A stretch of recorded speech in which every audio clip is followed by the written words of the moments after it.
باشە لەسەر گرنگیدان بە کەرتی ڕێگەوبان من میوانێکم لەگەڵە دکتۆر ئاگرین عەبدوڵڵاه بەڕێوەبەری بریکاری وەزارەتی ئاوادانکردن و نیشتەجێکردن.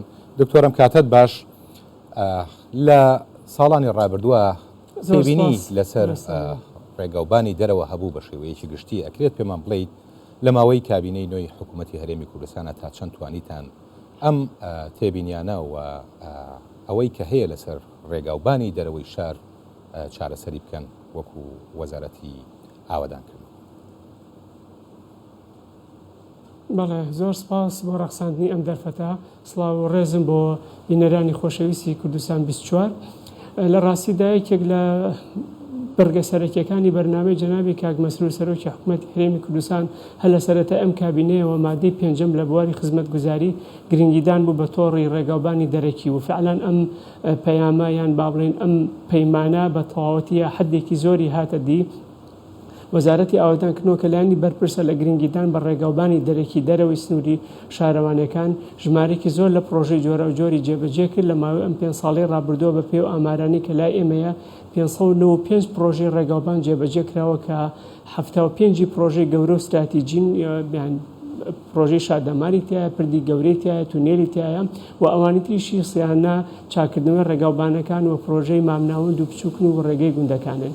بۆیە ئەتوانین بڵێن ئاوڕلایەنەوەیەکی زۆر گەورە لە سێکتەری ڕێگاوبانی دەرەکی هەبووە لە ماوەی ئەم چەند ساڵی ڕابردووە. هەموو شت تەواو نەبووە، شت ماوە، بەڵام هەنگاوی باش وە بەکردەیی پرۆژەی زۆر گرنگ و چاکراوە کە خزمەتی ڕێگاوبانی دەرەکیەکە. باش، وتێ هەموو شت تەواو نەبووە، چیتان بەدەستەوەیە بۆ تەواوکردنی ئەوەی کەماوە؟ کۆمەڵی پرۆژە هەیە بوون منە لە ژێر ئەنجامدانایە. دیارترینیان پرۆژەی کەلار دەربەنیخانەکە سەرەتای ئەم کابینی ڕێژەی ئەنجامدانی 14 بوو، ئێستا گەیشتۆتە 185. پرۆژەیەکە تاوا نەبوو، بەڵام ئەشواتی باشی بڕیوە، هەنگاوی زۆری بڕیوە.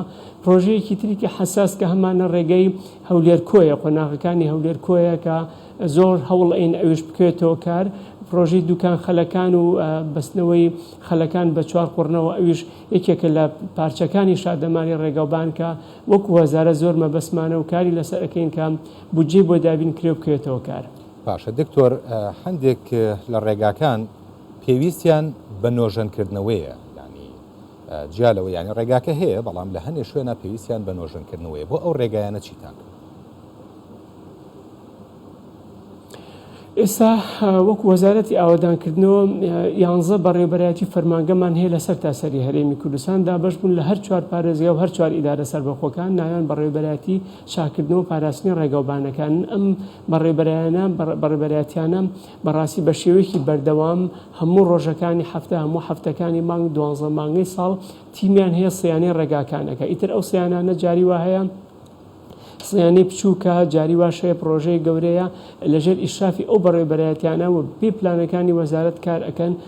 وەکوتم لە پرۆژەیەکی بچووکەوە کە سیانەیەکی ئاسایی ڕۆژانەیە تا دەست پێکە وەکو پرۆژەیە کە باستان کرد کە سیانە و چاکردنەوەی ڕێگەی دۆڵی بالیسانە بای 7 ملیار و 698 میلیۆن و بەم شێوازە لەسەر تاسەری کوردستانە کارەکرێت. زۆر باشە. ئامارێکتان لە بەردەسا هەیە کە بزانین لە ماوەی کابینەی نوێی حکوومەتی هەرێمی کوردستانە ئەو کارانەی لە بواری ڕێگاکانی دەرەوە ئەنجامتان داوە چەندە؟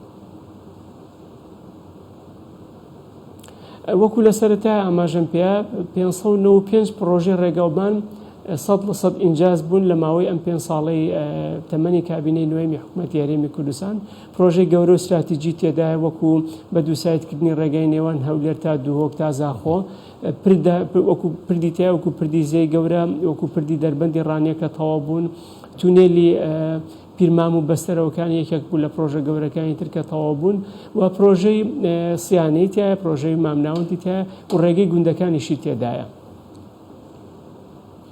دکتۆر، لەو راپۆرتەی ئێمە بینیمان لە کارکردن لەو ڕێگەیە یەکێک لە هاوڵاتیان قسەی لەسەرەوەکە کە ئەو بار هەڵگرانەی کە بە ناوچەکە تێپەڕن ڕەنگە لە داهاتوە بنە هۆکارێک بۆ تێکدانی ڕێگاکە. تەبعاً ئەم تێبینیە لەسەر هەموو ڕێگاکانی هەرێمی کوردستان هەیە. ئەو ڕێکارانە چین کە گرتوتانەتە بەر لە ماوەکانی ڕابردووە و ئێستاش بۆ ئەوەی تا ڕادەیەک بار هەڵگر بە باری قورسەوە بۆ ڕێگەیانە هاتوچۆنەکە کە یەکێکە لە هۆکارەکانی تێکچوونە ڕێگاکە؟ بۆ ئەو مەبەستە وێزگەکانی کێش هەیە 52 وێزگەی کێش لەسەر تاسەری هەرێمی کوردستانە لە زۆربەی زۆری ڕێگا سەرەکیەکان لە شادەمارەکان لە جەنگشنەکانە کە چەند ڕێگایك بەیەک ئەگات دامەزراوە و پێم سەیرە قپانی بالیسان نەوەستاوە احتیمال لە ماوەکی کەم بەهۆی نۆژنکردنەوەی بوو لەبەر هیچ بار هەڵگرێ بەوە تێنە ئەپەڕی ئەگینا فەرمانبەرەکانی خۆی بۆ داهاتوو باس لەوە تەکیدی دیشەکەینەوە و بەڵێ بۆ هەیە ینی موجود ئێستا ئەو ڕێگای دوو قپانی لەسرە قپانێکیش لە مەدخەلی چوارقوڕنە هەیە تاکی دەکەین و بزین ئەگەر ئەو دوو قپانە کافی نەبێت توانین وێزگەیەکی کێشی تر ئیزافەکەین. زۆری ڕێگاکانی هەرێمی کوردستان ڕێگا سەرەکیەکان وێزگەی کێشیان لەسەر و کۆنتترۆلی بار کراوە. زۆر باشە زۆر جار باسی ئەکوالەتی ئەو قیرە ئەکراکە لە ڕێگاکانە بەکارەهێنرێت ئێستا کوالەتی ئەو قیرەی کە لە هەرێمی کوردستانە بەرهەمەهێنرێت چۆنە بۆ قیرتاوکردنی ڕێگاکان ئایا بە پێی ستانداردە نێودەوڵەتیەکان؟